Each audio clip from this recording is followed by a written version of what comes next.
isa, ang sariwang-sariwa, ang batang-bata, ang Miss Quezon City. Meron pa. Ano pa? Ka-look-alike daw ni Nino? Alice Dixon. Si Ate Lynn Perez. Pumapose. Tita Lynn, pumopose ka dyan. Gumulong ka na. Attorney G, favorite na rin kita. Kanina si Dr. Joseph lang, ngayon favorite na rin kita. Thank you. Sana laging ganyan, no? Everyday, ganyang intro. Good morning, talagang meron tayong mutual admiration fans club dito sa ating grupo eh. Well, maraming salamat sa iyo, Attorney G. And of course, good morning ulit sa ating mga kasama dyan sa loob ng studio. Tuloy-tuloy pa rin siyempre ang ating public service dito nga sa Barangay 824 Zone 89 dito sa District 5, Manila. Nandito na't kasama na natin si Dr. Rosalinda Cabanilla and of course, ang ating lawyer si Attorney Johnny Sanchez Rivera para sa mga legal concerns po nila. Pero today ay meron tayong dalawang naggagandahang dilag dito sa Manila na nais pong magtanong, isa medical at isa sa legal. Hindi ko alam kung sino unahin sa kanila, beauty or age, pero magkasing beauty sila, magkasing age din naman sila. Pero mamili na tayo, unahin na natin yung naka-green, ang ating kagawad, si Kagawad Mila Pamuseno. Siya po ay 51 years old at Attorney G, meron siyang katanungan patungkol sa kanyang sasakyan na nabangga 1 year ago at hanggang ngayon ay in process pa. Yan. Good morning, Kagawad Mila. Magandang umaga po. Magandang umaga po. Good morning po, attorney. Yan, nakikinig ka po si Attorney. Go ahead with your question.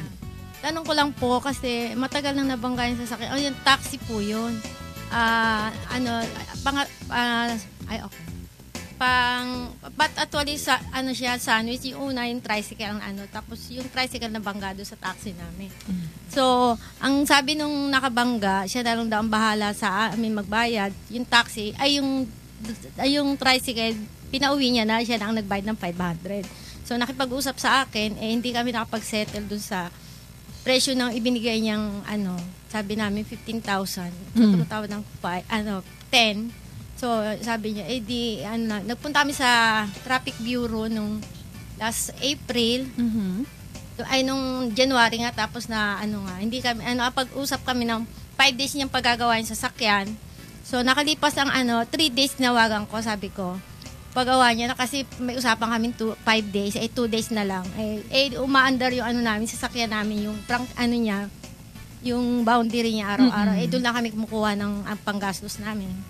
So, hindi niya, sabi niya, sige, kung hindi kami demanda na lang daw siya. So, ginawa ko nung April, dinimanda ko po siya. So, nakapag-hearing kami ng hearing, hindi siya sumisipot. Hanggang ngayon po, ang nasa proseso pa po, ang hearing namin hanggang, sa June po, may hearing po kami June sa 8 po, may hearing po kami uli. So, ganun po ang nangyari. Ayan, para naiiyak pa si Kagawad Mila. Attorney G, may mga katanungan ka ba sa kanya? Ngayon nasa korte na daw pero hindi sumisipot po yung nakabangga kaya lagi na lang nare-reset. At umaabot na nga ng halos 1 taon. Nakawawa naman din sila, wala na silang pinagkakakitaan. Kagawad Mila, ano po yung na-file yung kaso? Reckless imprudence resulting to damage to property? Wala niyo po. Opo, kami na po ang nagpayaan. Yung po Attorney G. yung po yung na-file nyo, Kagawad, yung reckless imprudence resulting to damage to property? Kagawad? Opo. Yun po yung nakapending. Opo. Kasi po yun po ay... estimate namin po yun is 49,000. Opo. Kasi po ang problema natin, yung pong reckless imprudence resulting in damage to property, yung po kasi ay criminal in nature. Ano po? At kahit po kailan hindi pa sumipot yung pong akusado,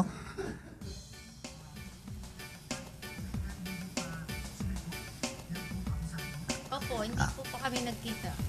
okay. Ganito po yun. Kapag ka po kasi hindi pa... So may warrant of arrest na po siya nung kaya lang nang narinig ko po, nagbayad siya ng bill.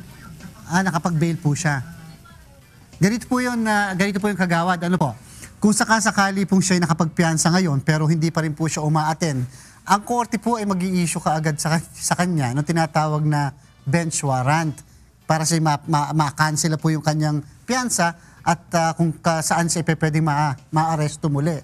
Ang solusyon na lang po dyan ng inyong abogado o kaya po nung PAO, kung sakasakali na siya po'y ma-aresto muli, ay Pagka po kasi ganon, kinakailangan i-compel na po yung tinatawag na pre-trial o kaya yung kung hindi man, magtuloy-tuloy na po kaagad doon sa arraignment para po magkaroon na kagad ng decision later ang korte. Pag po hindi pa rin siya umattend, later po, ang korte pwede na magdesisyon kaagad dyan sa kaso. Napakasimple po kasi ng kaso nyo yan eh. Kung i-refer pa po yan sa mga mediation, magtatagal po. Sa bandang huli po, ang korte ay mamamagit na sa inyo, isesettle sa bawat isa sa inyo o magkano ang pwede mong bayaran. Kagawad, pwede mo bang tanggapin ito? Siguro po maganda rin kagawad na wag din po tayo masyadong magmatigas doon sa ating presyo. Siguro po maging flexible din po tayo dahil yun naman po ang purpose ng settlement. Yun po yung purpose ng pagkakasundo. Kaya kailangan flexible sila, flexible din po tayo. Pero of course, hindi naman tayo bababa doon sa pagkabababa na presyo na para bang nahahamak na tuloy ang inyong pagkatao.